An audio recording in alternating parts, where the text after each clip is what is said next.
नि सा गा पनि पनि गा पा पद पद गा नि ध सा नि सा गा पनि पनि गा पा पद पद गा नि ध सा ही गाथा अस्तित्वाची शौर्याची पराक्रमाची ही गाथा अस्तित्वाची शौर्याची पराक्रमाची या मातीमधल्या कणाकणातील मौल्यवान रत्नांची या मातीमधल्या कणाकणातील मौल्यवान रत्नांची कर्तृत्व इथे गगनाला भिडे परिमोल जाणून घेऊ व्यक्तिविशेष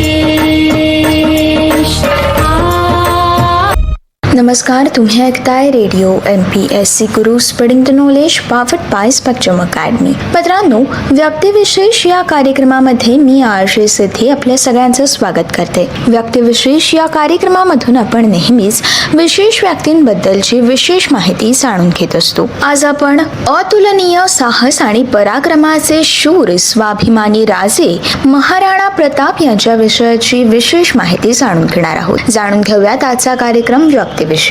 भारताच्या इतिहासातील महान यशोगाथा या अकल्पनीय घटनांच्या सोबत शौर्यवान महापराक्रमी वीरयोद्धांच्या बलिदान आणि मातृभूमीबद्दलचे प्रेम याची साक्ष ही आपल्याला क्षणोक्षणी देतच असतात. मध्ययुगीन भारताचा इतिहास कालखंड हा भारतात परकीय आक्रमणाबरोबरच सांस्कृतिक, राजकीय, आर्थिक व कलेच्या दृष्टीने अमूलाग्र बदल घडवणारा असा होता. जिथे एकीकडे भारतात मुघल हे परकीय असून सुद्धा राजकीय दृष्ट्या घट्ट पाया रोवून शासन करत होते, तिथेच अफगाणी, तुर्की व मध्य अरबस्थान प्रांतातून लुटीच्या हेतूने भारतात क्रूर सैन्य टोळ आक्रमण हे सततचेच होऊन गेले होते. मित्रांनो, तत्कालीन भारतात हिंदू शासनकर्त्यांमध्ये राजपूत, मराठ इत्यादी घराणे हे नेटाने परकीय आक्रमणांबरोबर तर लढत होतेच. राजस्थानातील उदयपूर येथील राजपूत घराण्यातील अशाच एका वीर साहसी योद्ध्याची माहिती आज आपण जाणून घेणार आहोत, ज्यांची मातृभूमी प्रति निष्ठा, साहस, अद्भुत शौर्य आणि अखेरच्या श्वासापर्यंत लढण्याची झुंजार वृत्ती याला नमन केल्याशिवाय राहवत नाही. एक असा राजा ज्याला अकबर या मुघल शासकाने सुद्धा मुक्त मनाने स्तुती सुमने वाहिली आहेत. मित्रांनो, असेच महान व्यक्तिमत्व असलेले मेवाडचे संरक्षक व राजा महाराणा प्रताप. जाणून घेऊयात महाराणा प्रताप यांच्या विषयाची माहिती. महाराणा प्रताप हे सिसोदिया कुळातील क्षत्रिय राजपूत राजे होते. महाराणाचे पूर्वज हे मेवाडचे शासक आणि भगवान राम यांनी उत्पन्न केलेले सूर्यवंशी होते. मेवाडच्या राजघराण्यावरती बाप्पा रावळ, राणा कुंभा आणि राणा सांगा अशा अनेक राज्यकर्त्यांनी राज्य केलेलं आहे. शक्तिसिंह विक्रमसिंग आणि जगमल सिंग हे प्रतापांचे त्यांचे छोटे भाऊ होते. महाराणा यांच्या 2 सावत्र बहिणी देखील होत्या, चंदकुंवर आणि मानकुंवर. मित्रांनो, महाराणा यांचा विवाह बिजोलियाच्या अजपदे पवार यांच्याशी झाला होता. त्यांनी इतर 10 महिलांशी देखील लग्न केले होते आणि अमरसिंग प्रथम यांच्यासह त्यांना 17 मुलं झालेली आहेत. मेवाडच्या रॉयल फॅमिलीमध्ये त्यांचा संबंध होता.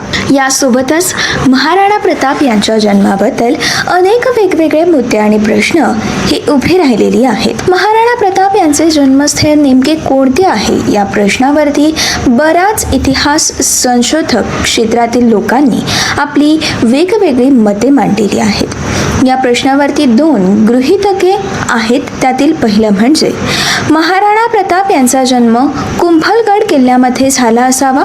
याचं कारण म्हणजे त्यांचे वडील उदयसिंग आणि आई जयवंताबाई यांचं लग्न हे कुंभलगड या राजवाड्यामध्ये झालं होतं आणि हिंदू सूर्य महाराणा प्रताप यांचे पुस्तकाचे लेखक विजय नाहर यांनी या पुस्तकात नमूद केल्याप्रमाणे महाराणा प्रताप यांचा जन्म झाला तेव्हा त्यांचे वडील उदयसिंग यांना युद्ध व असुरक्षिततेने घेरलं होतं आणि कुंभलगड हा सुरक्षित किल्ला नव्हता. या गृहीतकावरून असा समज आहे की महाराणा प्रताप यांचा जन्म हा कुंभलगड किल्ल्यामध्ये झालेला असावा. अन्य गृहीतके असे देखील सांगतात की महाराणा प्रताप यांचा जन्म मारवाड येथील पालीच्या वाड्यामध्ये झाला असावा, कारण महाराणा प्रताप यांच्या आई जयवंताबाई यांचे माहेर हे पाली येथील होतं. त्या काळी जोधपूरचा राजा मालदेव हा सर्वात शक्तिशाली राजा होता. महाराणा प्रताप त्यांच्या आईचे वडील आणि मालदेव यांच्यात चांगलीच युती देखील होते. त्यामुळे महाराणा प्रताप यांचा जन्म 1597 रोजी 9 मे रोजी पाली मारवाड येथे झाला असावा. महाराणा प्रताप यांच्या जीवनावरती आधारित पुस्तक लिहिताना देवेंद्र सिंग शक्तीवर हे लेखक असे देखील सांगतात की महाराणा प्रताप यांचा जन्म जुना कचरी पाळीचे अवशेष असलेल्या जुन्नर किल्ल्यावरती देखील झालेला असावा. हा किल्ला महाराणा प्रताप यांच्या आईचे माहेरघर होतं. जुन्या परंपरेनुसार मुलीचं पहिलं बाळंतपण तिच्या माहेरी केलं जातं. महाराजांनी त्यांचे बालपण भिल्ल समुदायासोबत देखील घालवलं आहे. आणि मित्रांनो, या भिल्ल समुदायाकडून महाराणा प्रताप यांनी मार्शल आर्टचे प्रशिक्षण देखील घेतलं. भिल्ल समुदाय आपल्या मुलांना किक असं संबोधतात, म्हणूनच महाराणा प्रताप यांना देखील या नावाने हाक मारली जायची. महाराणा प्रताप यांचा जेव्हा जन्म झाला तेव्हा त्यांच्या वडिलांनी म्हणजेच उदयसिंग यांनी मोर्चा करून मावलीच्या युद्धात बनवीर विरुद्ध विजय प्राप्त केला आणि चित्तूरच्या गादीवरती आपला हक्क मिळवला. लहानपणापासूनच महाराणा प्रताप हे हट्टी आणि एकांतप्रिय स्वभावाचे होते. त्यांच्यातील दृढ निश्चयपणा व कुशाग्र बुद्धी ते नक्कीच भविष्यात काहीतरी मोठे यश साध्य करणार याचा अंदाज वर्तवत असायचे. यामुळेच काय तर त्यांनी कधीच मुघल शासनाच्या अधीन राहून आपले शासन करणे पसंत केले नव्हते व आजीवन ते स्वाभिमानी वृत्तीने स्वशासन करत सांभाळत राहिले. महाराणा प्रताप यांना 22 अपत्ये होती, ज्यामध्ये 17 पुत्ररत्न तर 5 कन्यारत्न होत्या.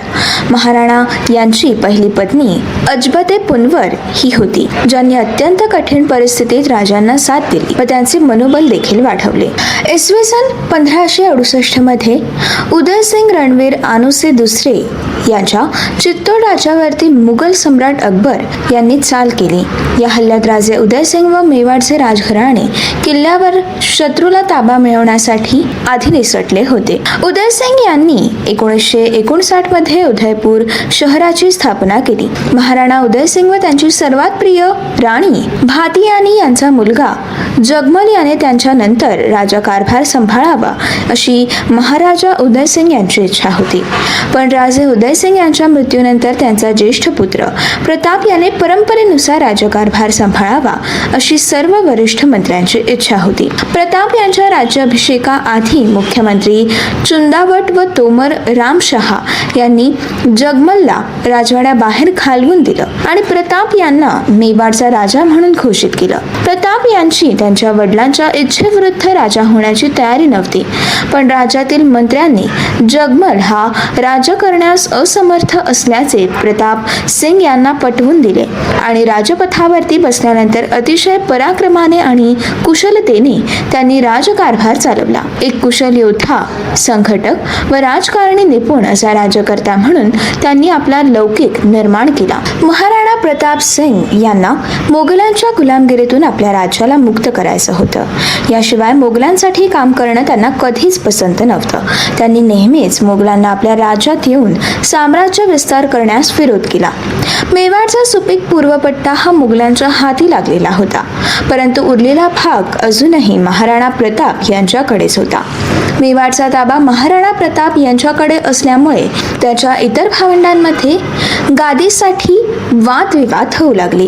हीच संधी साधून अकबर महाराणा प्रताप यांना आपल्या दूतामार्फत आपले राज्य माझ्या ताब्यात करा असा उल्लेख असलेले संदेश पाठवायचे.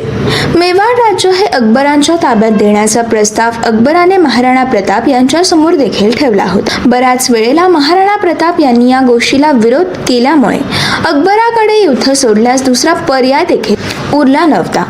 अखेरीस 1 जून 1976 रोजी हळदीघाटी येथे मानसिंग यांच्या नेतृत्वाखाली प्रतापसिंग आणि अकबर यांच्यामध्ये लढाईला सुरुवात झाली. यामध्ये मोगलांचा विजय देखील झाला. मोगलांच्या विजयामुळे मेवाडचा राज्य हे मोगलांच्या हाती लागलं. या युद्धामध्ये दोन्ही सैन्यांमध्ये बरंच नुकसान देखील झालं, परंतु अकबर महाराणा प्रताप यांना पकडण्यात शेवटी अपयशी देखील ठरले. या युद्धामुळे महाराणा प्रताप यांनी 3000 घोडदळ तर 400 भिल्ल तिरंदाजी फौजेची तयारी ठेवली होती, तर मोगलांकडून सुमारे 10,000 जवान हे तयार होते. ही लढाई जवळपास 8 तास चालू होती. या रक्तरंजित लढाईत महाराणा प्रताप जखमी झाले आणि मोगलांच्या हातून निसटले. हळदीघाटीमध्ये मोगलांचा विजय झाला. महाराणा प्रताप यांनी आपल्या राजवटीतील पश्चिमेकडील प्रदेश हा परत ताब्यात घेतला. त्यानंतर 1582 मध्ये महाराणा प्रताप यांनी मोगलांच्या देवर येथील चौकीवरती हल्ला केला आणि ते देखील आपल्या ताब्यात घेतलं. या गोष्टीमुळे मोगलांच्या 36 चौक्या या महाराणा प्रताप यांच्या ताब्यात आला असल्यामुळे याचा अर्थ मेवाडची खरी लढाई महाराणा प्रताप यांनी जिंकली. या लढाईनंतर अकबराने महाराणा प्रताप यांच्या वाटेला जायचं नाही असा देखील निर्णय घेतला. याच गोष्टीचा फायदा घेत महाराणा प्रताप यांनी कुंभलगड, उदयपूर, गोंगुरासह पश्चिमेकडे देखील आपली वाढ केली आणि हा सर्व परिसर आपल्या ताब्यात मिळवून घेतला. इतकंच नव्हे तर आता आधुनिक डुंगरपूर जवळील चवंद ही राजधानी देखील महाराणा प्रताप यांनीच बांधलेली आहे. यासोबतच महाराणा प्रताप युद्धात ज्या अश्वाचा वापर करायचे तो म्हणजे चेतक. मित्रांनो, महाराणा प्रताप यांचा अत्यंत प्राणप्रिय सेवक हा चेतक घोडा होता. चेतक हा एक अतिशय मजबूत आणि निर्भीड घोडा होता. प्रत्येक युद्धामध्ये त्याने महाराणा प्रताप यांना संकटातून वाचवलं आहे. त्यांच्या प्रत्येक यशस्वी लढाईमध्ये चेतक याचा देखील तितकाच वाटा आहे. इतकंच नव्हे तर हळदीघाटीच्या लढाईमध्ये महाराणा प्रताप हे मुघलांच्या हाती न लागता तिथून यशस्वीरित्या बाहेर पडण्यात सफल झाले.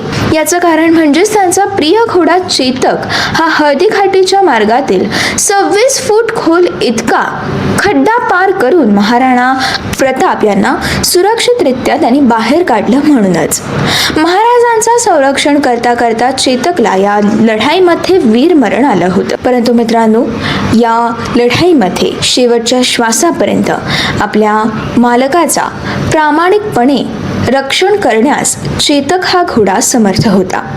इतिहासात आपल्याला अलौकिक निर्माण करणाऱ्या साहसी व परम स्वाभिमानी वीर राजा महाराणा प्रताप यांचा मृत्यू राजस्थानातील चवण येथे जानेवारी 1597 साली झाला. महाराणा प्रताप हे इतिहासात एक शूरवीर राजे म्हणून ओळखले जातात. त्यांनी त्यांच्या लष्करी पराक्रमाची नोंद इतिहासाच्या सुवर्ण पानांवरती कोरून ठेवलेली आहे. महाराणा प्रताप यांच्यासारखा एक शूर योद्धा भारताला लाभलेला आहे हे आपलं भाग्यच म्हणायला हवं. मित्रांनो, ही होती अतुलनीय साहस व पराक्रमाचे शूर स्वाभिमानी राजे महाराणा प्रताप यांच्या विषयीची आजच्या भागातील विशेष माहिती.